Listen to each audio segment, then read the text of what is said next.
اور آخرت کو ترجیح دینے والا، جو آخرت کو دنیا پر ترجیح دیتا ہے، اس کو اللہ نے عقل مند، عاقل کہا ہے۔ کیوں؟ اس لیے کہ دنیا جو ہے دار الغرور ہے، دھوکے کا گھر ہے۔ بار بار آپ سنتے ہوں گے، بیانات میں بھی کہا جاتا ہے کہ ایک آدمی اپنے وطن سے کسی باہر ملک کمانے کے لیے جائے اور وہاں جا کر اس کو وطن سمجھنے لگے، جتنی کمائی کے پیسے آئیں ان کو وہیں پہ خرچ کر دے، اپنے روم کے بنانے میں وہاں لگ جائے، اپنی گاڑیوں کے خریدنے میں لگ جائے، سارے پیسے وہیں خرچ کر دے، تو اس آدمی کو کوئی عقل مند نہیں کہے گا۔ وہ یہاں کے لیے گیا ہے، وہ وہاں کے لیے نہیں گیا ہے۔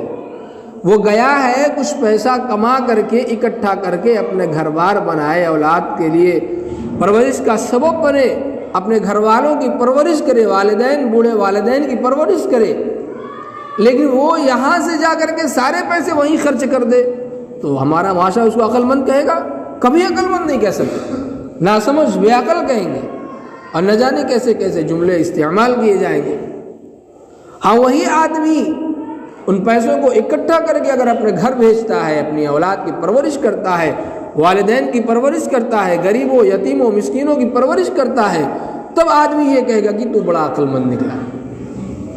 تو دنیا میں رہ کر کے دنیا کی چیزوں سے فائدہ اٹھانا اور اللہ کی عبادت کرنا، اللہ کے لیے زندگی گزارنا، اللہ نے جو حکم کیا ہے اس کو بجا لانا، ان کے حکموں کو پورا کرنا، یہ آدمی عقل مند کہلاتا ہے۔ آخرت کے لیے ہے تو دنیا میں، لیکن زندگی جی رہا ہے اپنی آخرت کے لیے، یہ آدمی کون سا؟ یہ عقل مند آدمی ہے۔ اور دنیا میں رہ کر کے دنیا کی اشیاء کو، اللہ کی نعمتوں کو کھا کر کے، اللہ کی زمین پر چل کر کے، اللہ کے آسمان کے سائے تلے رہ کر کے اگر اللہ کی فرما برداری نہ کرے، آخرت کے لیے پونجی جمع نہ کرے، اور جنت بنانے کے لیے وہ کوئی عمل نہ کرے، اللہ کو راضی کرنے کے لیے کوئی عمل نہ کرے، تو آدمی کبھی بھی عقل مند نہیں ہو سکتا۔ بڑے سے بڑا سائنسدان ہو، دنیا میں اس کو بڑی عزت ملتی ہو، سارا عالم اسے دیکھ کر کے کھڑا ہو جائے، اگر وہ آدمی نمازی نہیں، اللہ کا فرما بردار نہیں، تو وہ عقل مند نہیں۔ اس کی عزت یہی خاک میں مل کر کے رہ جائے گی۔ لیکن ایک آدمی نمازی ہو، اللہ کا فرما بردار ہو، ایک کٹیا میں بیٹھ کر کے، ٹوٹی ہوئی منڈی میں بیٹھ کر کے اللہ کو یاد کرتا رہا، کل قیامت میں جو اس کو عزت ملے گی وہ سر عالم دیکھے گی۔ تو دنیا کی عزتوں کے پیچھے مت جاؤ، یہ دنیا دار الغرور ہے، دھوکے کا گھر ہے، ختم ہو جائے گی، فنا ہو جائے گی، مٹ جائے گی۔ انسان کو احساس نہیں ہے، وہ چاہے نماز پڑھے یا نہ پڑھے، وہ کھائے یا نہ کھائے، زمین پر چلے یا نہ چلے، گھر میں سویا رہے، بازار میں گھومے، عوام کے ساتھ اٹھے بیٹھے، مسجد میں بیٹھا رہے، جیسے بھی وہ زندگی میں اپنے چل رہا ہے، اس کو احساس ہونا چاہیے کہ میرا سفر جاری ہے، میرا سفر جاری ہے۔ ایسا نہیں ہے کہ وہ گھر سے نہیں نکلے گا تو سفر رکا ہوا ہے، وہ مسجد میں نہیں آئے گا تو اس کا سفر رکا ہوا ہے، وہ دکان پر نہیں جائے گا اس کا سفر رکا ہوا ہے، وہ باہر کنٹری میں کمانے کے لیے، پونجی جمع کرنے کے لیے نہیں جائے گا، اس کا سفر رکا ہوا ہے۔ ایسا کوئی بھی عقل مند آدمی نہیں کہہ سکتا۔ آپ کماؤ نہ کماؤ، آپ مسجد میں آؤ نہ آؤ، آپ قرآن کی تلاوت کرو یا نہ کرو، آپ تسبیحات پڑھو یا نہ پڑھو، آپ کی زندگی کا سفر جاری ہے۔ اس سفر کو وصول کرنے کا طریقہ کیا ہوگا؟ یہ سفر ہمارا کیسے وصول ہوگا؟ رسول اللہ نے جیسے زندگی گزاری ہے، ان کے چاہنے والوں نے جیسے زندگی گزاری ہے، شریعت کے متبعین نے جیسے زندگی گزاری ہے، شریعت کی اتباع کرنے والوں نے جیسے اپنی زندگی میں رسول اللہ صلی اللہ علیہ وسلم کی زندگی کو اپنایا ہے، اسی طریقے سے ہر امتی کو اپنانا چاہیے تاکہ اس کی زندگی جو ہے وہ وصول ہو جائے۔ دنیا رہنے کی جگہ نہیں ہے، یہ دنیا دار الفنا ہے، دار البقا تو آخرت۔ اس لیے دار البقا کے لیے عمل کرنا چاہیے، کوشش کرنا چاہیے۔ کسی شاعر نے کہا ہے، اس کا مفہوم یہ ہے، یہ جو کھانے پینے ہمارے ہیں یہ زندگی کی بقا کے لیے، زندگی کی بقا کے لیے ہیں۔ جو ہم کھانا کھاتے ہیں، جو پیٹ بھرتے ہیں، یہ زندگی کی بقا کے لیے ہے۔ ایسا نہیں ہے کہ زندگی کی بقا کے لیے کھانا ہو۔ اب آدمی اسی کو کھانے پینے میں ہی لگ جائے۔ آپ کھانے پینے کو اپنا پیٹ بھر کر کے اللہ کی عبادت کرو کہ پیٹ بھرا رہے گا تو صحیح سے عبادت ہوگی۔ اور ہمارے یہاں تو جب رمضان آتا ہے دن بھر پان اور گٹکے اور سگریٹ اور بیڑی کھانے پینے کو نہیں ملتے، تو شیطان کو دیکھیے، شیطان کی ایک حربہ تھوڑی نا اس کے پاس، ہزاروں حربے ہیں اس کے پاس، بہت بڑا عالم ہے پھر۔ تو کہتا ہے بابو ایک کام کرو، اس بار پان چھوڑ دو، اس بار بیڑی چھوڑ دو، رمضان آ گیا، دن بھر تو کھانا پینا نہیں ہے، رات ہی میں کھانے پینے کو ملے گا، اسی میں چھوڑ دو، ہو سکتا ہے چھوٹ جائے۔ 11 مہینے آپ کے دماغ میں یہ بات نہیں آئے گی کہ پان چھوڑ دو، بیڑی چھوڑ دو، سگریٹ چھوڑ دو، اس کو یہ پتا ہے۔ اچھا آدمی کی جب کسی چیز کا شوق پڑ جاتا ہے، جب کسی چیز کی لت پڑ جاتی ہے، جب وہ چیز نہیں ملتی ہے، لاکھ کھاؤ، لاکھ چیزیں پیو، اور تم فروٹ سے فروٹ کھا لو، پھل کھا لو، آپ شربت پی لو، انار کے جوس پی لو، آپ کچھ بھی کھا لو، وہ چستی نہیں آئے گی جو پان کھانے سے۔ پان والے سے پوچھیے، سگریٹ والوں سے پوچھیے، بیڑی والوں سے پوچھیے، سرتی والوں سے پوچھیے، گٹکا والوں سے پوچھیے۔ تو رمضان میں ہی کیوں یہ یاد دلاتا ہے کہ پان کو چھوڑ دو؟ اس کو پتا ہے کہ مغرب کے بعد پان کھائے گا تو تراویح میں چستی رہے گی، تراویح میں چستی رہے گی، اس لیے پان کھانے کے لیے منع کرتا ہے۔ حالانکہ رمضان ختم ہوتے ہی عید کے دن یا اس کے 2-4 دن کے بعد پھر شروع ہو جاتا ہے، سال بھر پھر کھاتا ہے، پھر رمضان آتا ہے، پھر چھوڑنے کی تمنا کرتا ہے، وہ الگ چیز ہو گئی۔ پر مفتی سجاد صاحب رحمۃ اللہ علیہ کے یہاں ایک صاحب آئے، وہ بیان میں بیٹھے ہوئے تھے، رمضان میں پان کھانا انہوں نے چھوڑ دیا، چہرہ منڈی تھا، ایک دم پسمردہ، کملایا ہوا۔ مفتی صاحب نے پوچھا بھائی کیا بات ہے، طبیعت وغیرہ سب ٹھیک ٹھاک ہے؟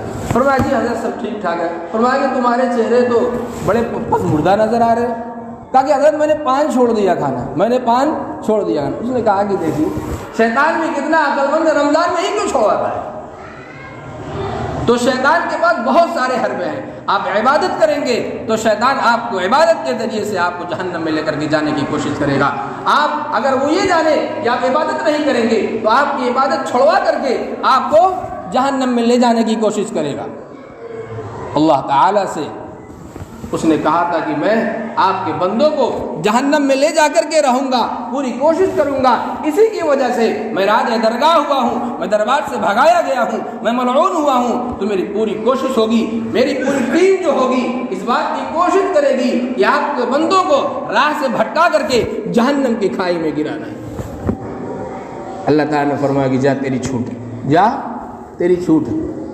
اللہ سے چھوٹ لے کر کے آیا ہے، اس کو پوری طاقت دی گئی ہے بہکانے کی، لیکن اللہ نے آگے فرمایا الا عبادک منہم المخلصین، جاؤ چھوٹ ہے، لیکن جو میرے سچے پکے بندے ہوں گے ان پر تمہارا بس اور قابو نہیں چل سکتا۔ تو جب ہم اللہ کے سچے اور پکے بندے ہو جائیں گے تو شیطان بھی ڈرنے لگے گا، بھاگنے۔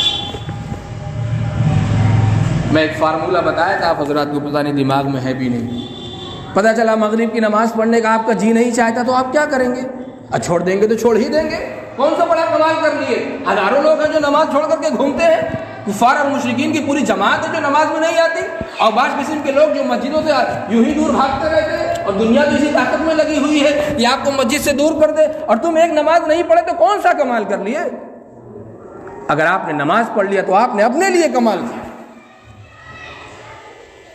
تو اگر مغرب کی نماز پڑھنے کا جی نہ چاہے تو شیطان دل میں بات ڈالتا ہے، تو آپ دل میں کہو یار صرف 3 رکعت پڑھیں گے، 5ویں اور 6ٹھی نہیں پڑھیں گے، 4تھی اور 5ویں نہیں پڑھیں گے، صرف 3 پڑھیں گے۔ ہمارے اکابر نے ایسے ہی اپنی زندگیوں کو بدلا ہے، ایسی اپنی زندگی میں عمل کو تیار کیا ہے کہ بھائی 3 رکعت پڑھیں گے، اس کے بعد نہیں پڑھیں گے۔ اس کے بعد جب 3 رکعت ہوگی، ارے بھائی 2 اور پڑھ لے، 2 اور پڑھ لے، 2 اور ہو گئی، ارے بھائی 4 تم اور پڑھتے تھے روزانہ، 2 اور پڑھ لو، 2 کل پڑھ لینا، مت پڑھنا، ایک دن چھوٹ گئی تو چھوٹ گئی۔ جب 4 ہو گئی تو اپنے دل کو پھر سے سمجھاؤ، ارے یار 6 روزانہ پڑھتے تھے، آج 2 کیوں چھوڑ رہے ہو؟ شرم آنی چاہیے، 2 اور پڑھ لو، ہو گئی کہ نہیں پوری؟ ایسا مت سمجھو کہ آج کو زندگی میں نماز چھوڑنے کا خیال نہیں۔ ان کے دل میں بھی بات آتی ہے. شیطان تو ہر کسی کے پیچھے لگا رہتا ہے. یاد رکھنا جہاں خزانہ ہوتا ہے ڈاکو اور چور زیادہ حملہ کرنے کی کوشش کرتے ہیں. علماء، صوفیہ، اکابر، یہ لوگ چونکہ اپنی زندگی کو عمل میں لے کر کے آتے ہیں، زیادہ سے زیادہ عمل کرنے کی کوشش کرتے ہیں، قرآن کی تلاوت کرتے ہیں، ذکر و اذکار کرتے ہیں. راتوں میں جب دنیا سوتی ہے یہ اکابرین اٹھ کر کے اللہ کو یاد کرتے ہیں. اپنے سجدوں کو یہ لوگ خوشگوار کرتے ہیں، اپنے مصلوں کو اپنے آنسوؤں سے بھگوتے ہیں، تو شیطان بھی پر خوب زیادہ حملہ کرتا ہے. مضبوط موٹا والا شیطان اس کے پیچھے لگتا ہے. تو ہماری اکابر کی زندگیوں میں لکھا ہوا ہے روزانہ اوابین پڑھتے، آج نہیں پڑھو گے تو کیا ہو جائے گا، ایک دن مت پڑھو. تو ایسے ہی کرتے تھے، وضو بنا کر کے آتے تھے، 2 رکعت پڑھتے تھے، پھر اپنے دل کو سمجھاتے تھے یار 2 اور پڑھ لو، 2 اور پڑھ لیا، پھر اپنے دل کو سمجھاتے تھے یار 2 اور پڑھ لو. اسی طریقے سے انہوں نے پوری زندگی عمل کر لیا اور کامیاب ہو کر کے دنیا سے چلے گئے. اور ہم ہیں کہ شیطان کے نرزے میں پھنسے ہوئے ہیں. یار ایک وقت کی نماز پڑھو کیا ہو جائے گا، مت پڑھو کیا ہو جائے گا. ایک وقت کی چھوٹی، 2 وقت کی چھوٹی، 3 4 5 چھوٹتی رہی. ایک دن 2 دن کی چھوٹی، ہفتے کی چھوٹنے لگی، مہینوں کی چھوٹنے لگی. اللہ اکبر. کیا ہوگا اس وقت جب قیامت کا عالم ہوگا، جب محشر کا عالم ہوگا، جب میدان محشر قائم ہوگا، وہاں کسی کا کوئی پرسان حال نہیں ہوگا. یوم یفر المرء من اخیہ وامہ وابیہ وصاحبتہ وبنیہ لکل امرئ منہم یومئذ شأن یغنیہ. آج تو تمہاری اولاد تمہارا ساتھ دیتی ہے، لڑکھڑا کے گرتے ہو، اولاد تمہاری آ کر کے پکڑتی ہے، تمہارا بھائی آ کر کے پکڑتا ہے، تمہارا پڑوسی آ کر کے پکڑ لیتا ہے، تمہارے دوست و احباب آ کر کے پکڑ لیتے ہیں. لیکن کل قیامت کے دن سب نفسی نفسی کا سب کو عالم ہوگا. کوئی کسی کا پرسان حال نہیں ہوگا. سب کو اپنے عمل کی فکر ہوگی، سب کو اپنے نام اعمال کی فکر ہوگی. آج نہ جانے میرے بارے میں کیا فیصلہ ہونے. اس دن کی سب کو فکر کرنی چاہیے. آج جو دوست و احباب، اے بھائی چلو نماز نہیں پڑھیں گے، چلو 2 4 اور اس کے ساتھ ہو لیے، تم اس کے ساتھ غداری کر رہے ہو، اس کی زندگی کے ساتھ تم کھلواڑ کر رہے ہو، اس کی آخرت تم برباد کر رہے ہو. کیوں ایسا ہو رہا ہے کہ 4 بے نمازی ایک نمازی آدمی کو برباد کر دیتے ہیں؟ کہ وہ نمازی اتنا پختہ نہیں ہو جاتا کہ ان 4 بے نمازیوں کو نمازی بنا لے. ایمان کو مضبوط کرنے کی ضرورت ہے، اپنی زندگی کو بدلنے کی ضرورت ہے. میں نے کہا تھا بل تؤثرون الحیات الدنیا، یہ قرآن کی آیت ہے. والآخرۃ خیر وابقیٰ. اللہ تعالیٰ فرماتے ہیں آخرت ہی دار البقا ہے، آخرت باقی رہنے والی چیز ہے، دنیا ختم ہونے والی چیز ہے.